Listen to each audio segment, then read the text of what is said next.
લક્ષ્ય ન્યૂઝ, એક નજર, એક લક્ષ્ય. ઉપલેટા માનવ સેવા ટ્રસ્ટ દ્વારા સર્વેરોગ નિદાન કેમ્પનું આયોજન કરવામાં આવ્યું. ઉપલેટા માનવ સેવા ટ્રસ્ટ દ્વારા સર્વેરોગ નિદાન કેમ્પનું વાજા જ્ઞાતિની વાડી ખાતે આયોજન કરવામાં આવેલ.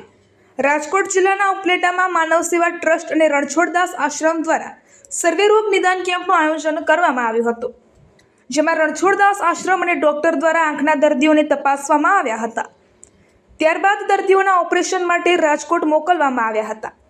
આ કેમ્પના આજના ભોજન પ્રસાદ તથા કેમ્પના મુખ્ય દાતા સ્વ ગૌભક્ત વલ્લભબાપા માંકડિયાના ગૌભક્ત પુત્ર વડચોક ગૌ સેવા સમાજના પૂર્વ પ્રમુખ સુરેશભાઈ માંકડિયાના સ્મરણાર્થે તેમના પરિવાર એનિમલ હોસ્પિટલ ગૌશાળાના પ્રમુખ પિયુષભાઈ માંકડિયા તથા નગરપાલિકાના પૂર્વ ઉપપ્રમુખ ધવલભાઈ માંકડિયાના સહયોગથી આ કેમ્પ યોજાયો હતો.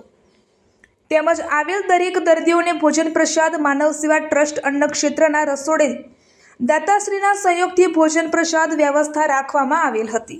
આ કેમ્પમાં માનવ સેવા ટ્રસ્ટ સાથે સંકળાયેલા સભ્યો આ કેમ્પમાં ખાસ ઉપસ્થિત રહ્યા હતા અને આ કેમ્પનું સંચાલન માનવ સેવા ટ્રસ્ટ અન્ન ક્ષેત્રના સંસ્થાપક શ્રી લાલજીભાઈ રાઠોડ, સંજયભાઈ માંકડિયા, કેશુબાપા સિણોજિયા, અસ્મિતાબેન મુરાણી, રમેશભાઈ આહુજા, ભાવેશભાઈ સુવા ખાસ ઉપસ્થિત રહ્યા હતા અને આ કેમ્પને સફળ બનાવવા જહેમત ઉઠાવી હતી. આ કેમ્પમાં ખાસ ઉપસ્થિત રહેલા ડોક્ટરો દ્વારા સેવાઓ આપી હતી. રિપોર્ટર અર્શીભાઈ આહિર, ઉપલેટા.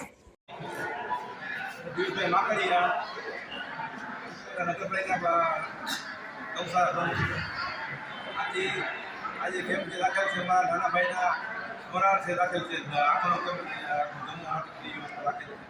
તો અને આ માનવ સેવા ટ્રસ્ટ 25 વર્ષથી આ કન્ટિન્યુ કામગીરી કાર્યરત છે. એમાં મુખ્યઓને ભોજન જે ગરીબમાં નજરિયાત માણસો હોય એને જમવા માટેનું, પછી જીવન ક્લાસીસ, આ સિવાયના સ્થળોનું નિદાન કેમ્પ, આ બધું કરવાનું આયોજન કર્યું છે. એમાં સંજીવભાઈ દાતા, સંજય બાકડિયા, શિવજી બાપા, બાબરિયા સાહેબ, આ બધાનો ખૂબ સહયોગ છે.